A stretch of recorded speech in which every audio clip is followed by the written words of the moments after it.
Deem graças ao Senhor. Quem é sábio, observe estas coisas.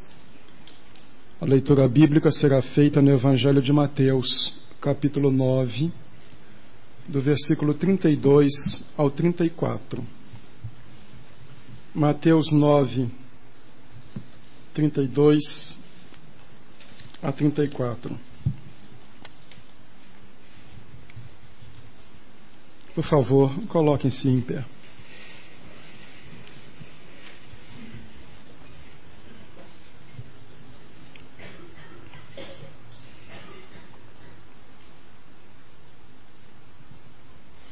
Mateus 9, 32. Enquanto esses se retiravam, eis que lhe trouxeram um homem mudo e endemoniado. E expulso o demônio, falou o mudo. E as multidões se admiraram, dizendo: nunca tal se viu em Israel. Os fariseus, porém, diziam: é pelo príncipe dos demônios que ele expulsa os demônios. Sai o mudo, entram os cegos. Queiram sentar-se, por favor.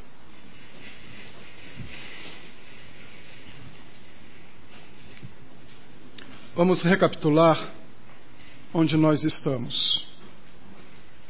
Estamos numa série de mensagens sobre os milagres de Jesus no Evangelho de Mateus. Já estão sabedores, por força da repetição, que entre o Sermão do Monte, que são as bases éticas do reino, e a escolha dos 12, que vão pregar a mensagem do reino, Mateus, no seu plano de trabalho, registrou 10 dos muitos milagres de Jesus. 10 é um número simbólico, é uma perfeição dobrada, porque 5 é o número de dedos da mão, 10 é o dobro, as duas mãos, 10 era o número de cordas da harpa, 10 o número de membros para compor uma sinagoga. Mateus tem um plano de trabalho. Ele quer mostrar que este reino que vai ser levado por esses 12 e cujas bases foram lançadas nos capítulos 5, 6 e 7, foi devidamente corroborado com sinais e prodígios efetuados por Jesus. Tanto que, no texto que acabei de ler, quando o demônio é expulso do mudo, a multidão diz: nunca se viu tal coisa em Israel. Nesses 10 milagres, Mateus mostra o poder de Jesus sobre a natureza, sobre a doença, sobre a morte e sobre o poder maligno. Hoje pela manhã preguei no texto imediatamente anterior e disse que faltava Jesus curar um cego e faltava curar um mudo. Por quê? Porque Mateus está trabalhando uma ideia que vem lá de Isaías 35, onde se fala do reino vindouro do Messias. E ao descrever o reino do Messias, diz Isaías 35, 6, então os olhos dos cegos serão abertos, e os ouvidos dos surdos se desimpedirão. O coxo saltará como cervo, a língua do mudo cantará de alegria. Ele já curara um coxo, abrira olhos de cego, curara um surdo, faltava o mudo. Ao colocar esses milagres, Mateus está deixando bem claro o que ele pretende dizer. Jesus é o Messias. Ao mesmo tempo, Mateus também vai sinalizando algumas coisas para nós. Todos esses milagres são milagres que mostram a obra de restauração de Jesus Cristo. E nesse milagre nós temos uma lição. O mudo é endemoniado. São 2 elementos presentes nele. Primeiro, ele está sob o poder do mal, sob o domínio do maligno. E segundo, ele não pode se comunicar. Não havia linguagem de sinais. Então não havia como se comunicar. Mateus então está sinalizando. É o maligno que impede a nossa boa comunicação com o próximo, turbando as nossas relações com as pessoas. É o maligno que impede a nossa comunicação com Deus, impedindo que nós tenhamos acesso a ele. Este é o pano de fundo teológico do texto. Mas as atitudes é que me interessam. O homem é carente, simplesmente foi trazido a Jesus, Jesus o curou. Tudo bem, o homem está na dele. Mas agora a atitude da multidão e a atitude dos fariseus. A multidão se admira, a multidão fica impressionada. E é dito aqui, no versículo 33, nunca tal se viu em Israel. Nunca se soube que um mudo voltasse a falar. Nunca se soube que um cego voltara a ver. Coisas fantásticas. Mas os fariseus ficam zangados. É pelo príncipe dos demônios que ele expulsa os demônios. E eu quero ficar com esses homens nesta noite. Vou deixar de lado o mudo e vou deixar de lado a multidão. Queria ficar com o raciocínio dos fariseus. É pelo príncipe dos demônios que ele expulsa os demônios. Por que agiram assim? Por que essa irritação? Por que esta falta de visão espiritual? É isso aqui que eu gostaria que nós procurássemos entender nesta noite. Nós poderíamos dar muitas explicações e dizer por que eles agiram assim. Isso também não nos levaria a muito lugar. No máximo a conhecer alguma coisa da psicologia da vida dos outros. Mas em que é que isso nos afeta? Quais lições nós podemos tirar para a nossa vida? Eu vi 3 delas e quero repartir com vocês nesta noite. A primeira é esta. Há pessoas que têm dificuldades muito grandes em mudar seus pontos de vista. Elas têm dificuldades em mudar a sua cabeça. Às vezes veem, têm evidências, mas não dão o braço a torcer. Não querem reconhecer que estão erradas e não querem ceder. Já viram aquelas pessoas que sempre estão certas, que sabem de tudo? Como eu já disse em outra ocasião, desde física astronuclear até trocar fralda de crianças, o sujeito é expert em tudo. Eles sabem, o povo não sabe. Então tem dificuldade muito grande em mudar.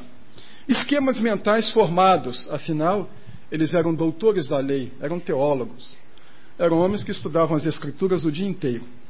Eles sabiam quantas letras havia em cada livro da Bíblia, do Antigo Testamento. Sabiam livros inteiros de cor. Eles se esmeravam nestas coisas. Também é uma lição, porque é possível ter muita informação religiosa que nunca entre na vida. É como papel impermeável. Está ali aquela gota d'água e pode mexer, ela vai para lá e para cá e não penetra. Tem informações, mas essas informações não produzem uma formação. Concepções religiosas herdadas. Eu nasci nessa religião, eu fui criado nela, mas não vividas, não experienciadas, nunca sentidas. Recebeu um pacote, envergou o pacote. Então tem dificuldades em mudar. Na última vez que eu estive agora no Amazonas, almocei com várias pessoas da igreja, mas em particular com um irmão que se tornou um grande amigo. Ledor voraz, inclusive, de teologia, presenteou-me com alguns livros de teologia. Mas era uma pessoa absolutamente indiferente ao Evangelho. Casado com uma dentista da igreja, ele também dentista. Frequentara a igreja por 10 anos. Primeiro ia buscar a esposa. Ia levar, depois vinha para buscar. Depois resolveu assistir os cultos. Depois foi ficando viciado. Aí assistiu da manhã, assistiu da noite. Depois passou a ir para os acampamentos da igreja. E uma tarde pediu para conversar comigo, foi ao gabinete e disse que eu queria me batizar. Foi a história do Veiga. E achei tão interessante a história do Veiga. Indivíduo muito inteligente, presidente do Conselho Regional de Odontologia da Amazônia. Ele me disse, no turf há uma linguagem assim. Quando um cavalo ganha uma corrida, pode ser um acidente. Quando o cavalo ganha 2 corridas, preste atenção no cavalo. Quando o cavalo ganha 3 corridas, o cavalo é bom. quando o cavalo ganha 5 corridas, jogue no cavalo porque vale a pena. Ele disse, eu venho vendo o pessoal aqui da igreja há bastante tempo. Eu vejo que eles têm alguma coisa que eu não tenho. Eu vejo a minha esposa. Eu vejo como é que ela age, como ela reagiu quando a mãe faleceu. Eles não tinham filhos, apesar de ser um casal maduro. Então o mundo da Francisca, sua esposa, era muito pequeno. E eu vi como ela reagiu. Eu convivo com as pessoas da igreja. Então eu vejo que essas pessoas têm alguma coisa dentro delas que eu não tenho. Me falta alguma coisa. São pessoas seguras. Então vale a pena jogar nesse cavalo. Aqui está um homem que deu o braço a torcer. Mas há pessoas que não, elas veem constantemente as manifestações do poder de Deus. É incrível porque dos 10 milagres efetuados por Jesus, os fariseus só não estiveram presentes em um, que foi o momento em que Jesus acalmou a tempestade no barco com os discípulos. Mas eles presenciaram os outros 9. Desde a ressurreição de uma menina de 12 anos, a cura de uma mulher que estava com hemorragia há 12, a cura de cegos, de coxo, de mudo, de surdo, eles viram estas coisas. Mas mesmo com as evidências, recusaram-se a mudar. Recusaram-se a ver em Jesus quem Jesus era. Eles já tinham um ponto de vista pré-determinado, que Jesus era um enganador, e não queriam vê-lo como Messias. E na forma como o texto vem, basta olhar na sua Bíblia, há uma sequência. A mulher, as meninas, o cego e o mudo, tudo imediato. Estas coisas vieram, esses 4, a mulher, a menina, os cegos e o mudo, de uma tacada só. Em um dia apenas, em um determinado momento. Um encadeado ligado ao outro. Não houve intervalo. Praticamente Jesus não parou, terminava um e começava o outro. A cura da mulher se deu, inclusive, quando ele estava indo para ressuscitar a menina. A cura dos cegos, como vimos hoje pela manhã, foi quando ele estava voltando da casa da menina. E agora, quando os cegos saem, trazem o mudo para ele. Foi uma coisa atrás da outra. Então tinham evidências suficientes. Mas aí dizem, não, é pelo príncipe dos demônios que ele expulsa os demônios. Faltava responder, e é por quem que ele ressuscita mortos? E é por quem que ele diz à tempestade e ao mar, aquieta-te, cala-te? É por quem que ele cura uma mulher que está com hemorragia há 12 anos? É por quem que ele diz ao coxo para andar? Levanta-te, toma o teu leito, enrola aí o teu colchãozinho, o teu colchonete e vai para casa. É por quem? Não há explicações. É muito mais fácil perder-se em ofensas do que argumentar. É incrível como há pessoas que na falta de argumento partem para a agressão. Ridicularizam, ironizam, vão buscar falha na vida dos outros. Ah, mas eu conheço um crente que fez isso um dia. Não, vai conhecer. Mas não invalida o fato de que Jesus Cristo tem poder. Não invalida o fato de que Ele é o Messias e Ele é o Salvador. Mas voltemos aqui aos fariseus. Porque tanta gente, com tantas evidências, tantas coisas diante dos olhos, não muda. Gente aprisionada a esquemas, presa a conceitos. Sabe o que acontece com essas pessoas? Elas perdem a oportunidade de desfrutar das bênçãos de Deus. Elas perdem o privilégio de serem alcançadas pela graça de Deus. Elas perdem a possibilidade de Deus entrar na sua vida com poder na pessoa de Cristo e transformar a sua vida. Porque elas levantam uma parede entre elas e o Salvador através de seus conceitos. Talvez você tenha visto as manifestações do poder do Evangelho na vida de alguém da sua família. Tenha visto um conhecido seu que tinha uma vida num determinado rumo e quando teve encontro com Cristo foi radicalmente transformado. A pessoa cuja vida era sem sentido, a pessoa era insegura, tinha medo, não tinha controle sobre si própria, a vida era uma bagunça. E um dia ela se encontrou com Cristo e a vida foi posta em ordem. Pode dar uma porção de explicações, mas a mais simples é esta: Jesus Cristo tem poder. E quando Ele entra numa vida, a muda. Qualquer outra coisa que você queira dizer é uma barreira que está levantando. Pessoas que têm dificuldades em mudar.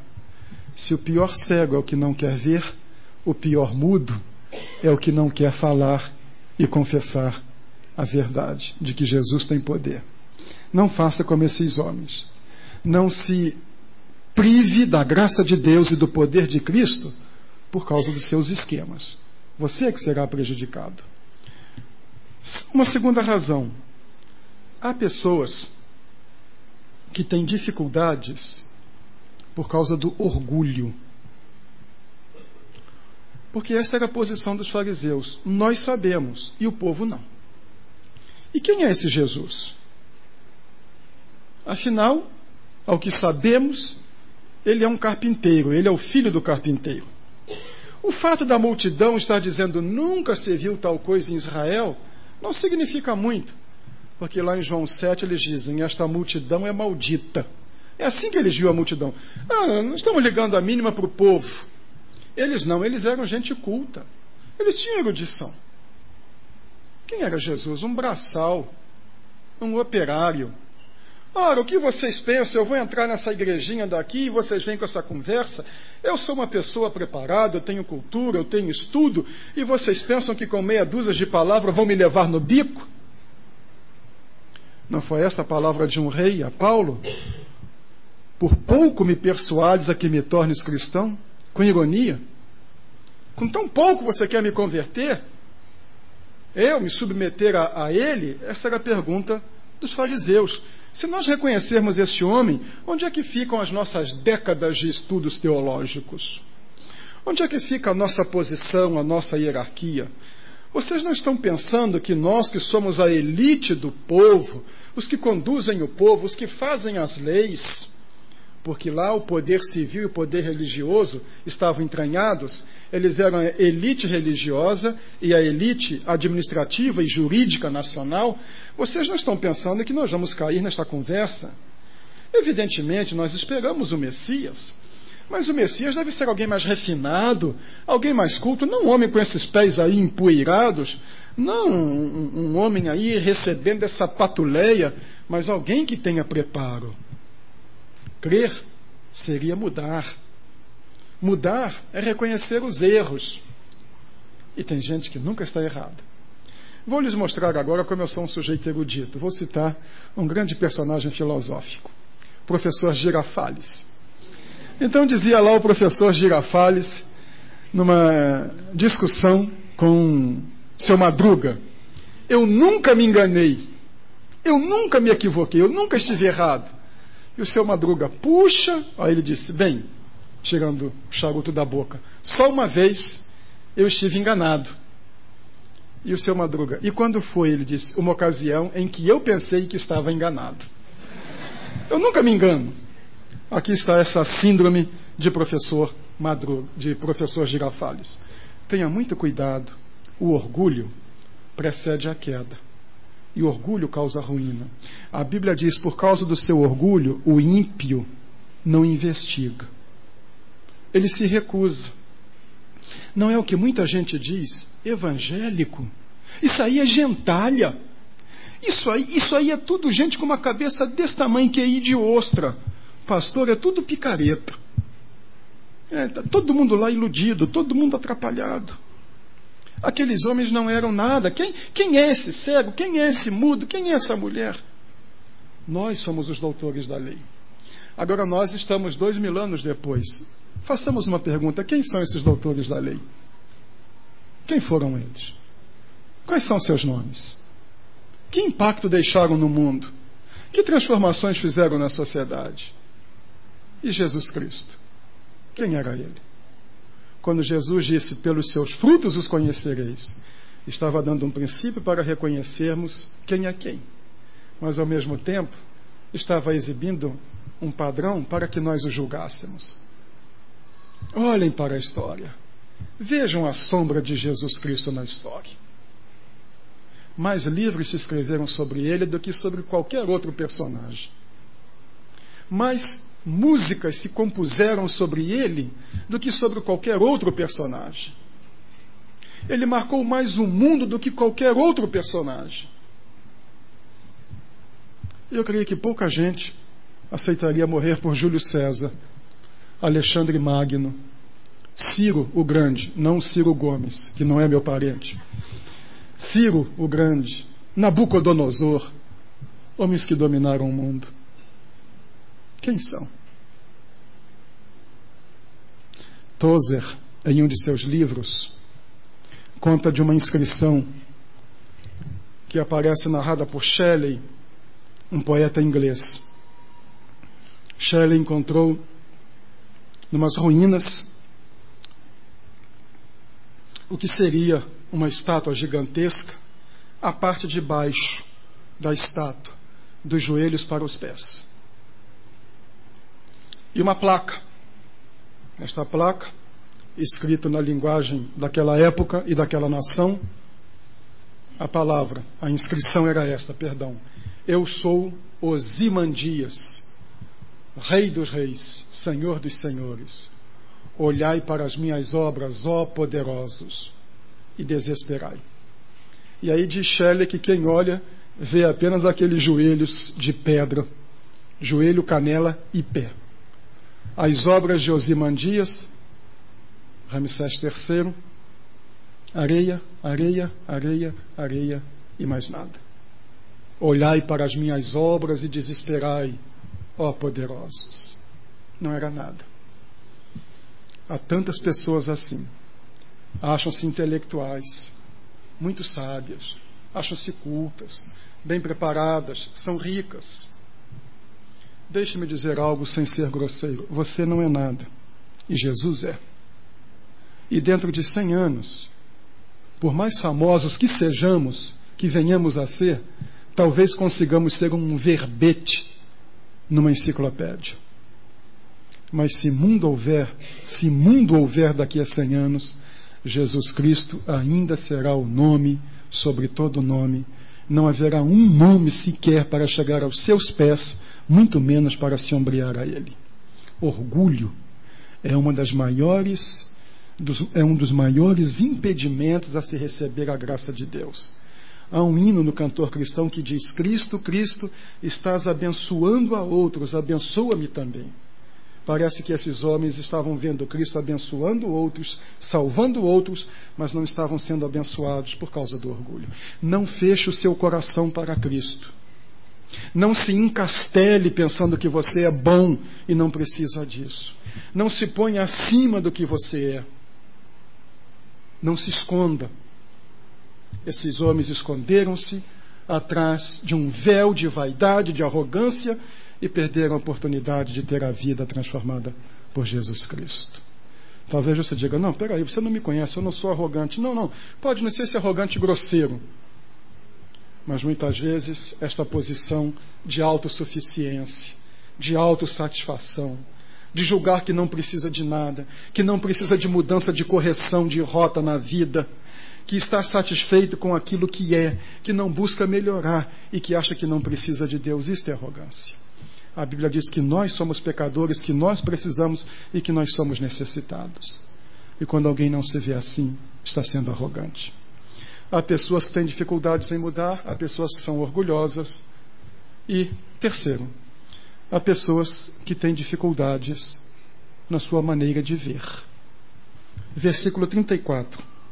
Os fariseus, porém, diziam: é pelo príncipe dos demônios que ele expulsa os demônios. Situação sem sentido.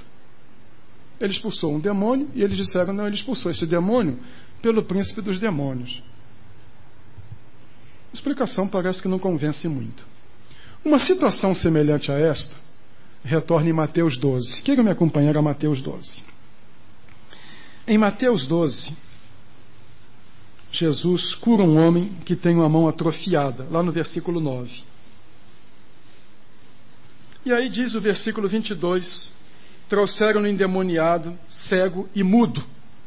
Uma soma desses dois últimos milagres. E ele o curou, de modo que o mudo falava e via.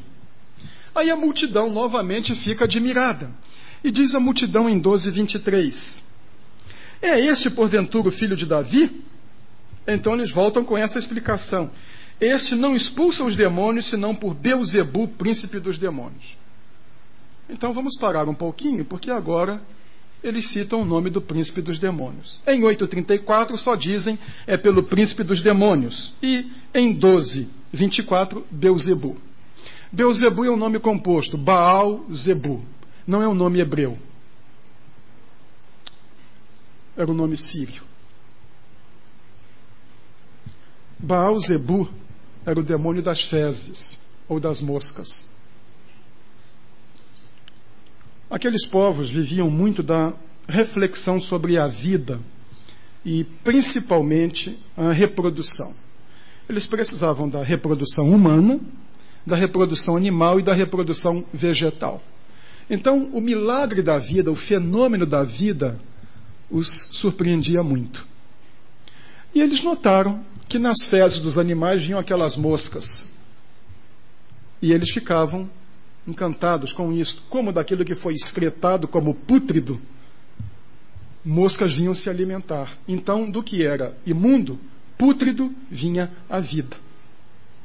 Então, Baal-Zebu, ou Beelzebu, como o nome ficou no hebraico, era o demônio das fezes. Horrível, né? Era o nome mais baixo que havia no judaísmo. E era o nome que eles aplicaram a Jesus. Um termo grosseiro. Aqui parece que o pouquinho de compostura que tinham, perderam. Jesus mantém a compostura. A melhor coisa é manter a compostura com gente grossa. E aí diz ele, no versículo 26, todo reino, Mateus 12:26, todo reino dividido contra si mesmo é devastado. E toda cidade ou casa dividida contra si mesmo não subsistirá. Ora, se Satanás expulsa Satanás, está dividido contra si mesmo. Como subsistirá, pois, o seu reino? E se eu expulso os demônios por Beelzebu, por que os expulsam os vossos filhos? Vocês expulsam por quem? Por isso eles mesmos serão os vossos juízes.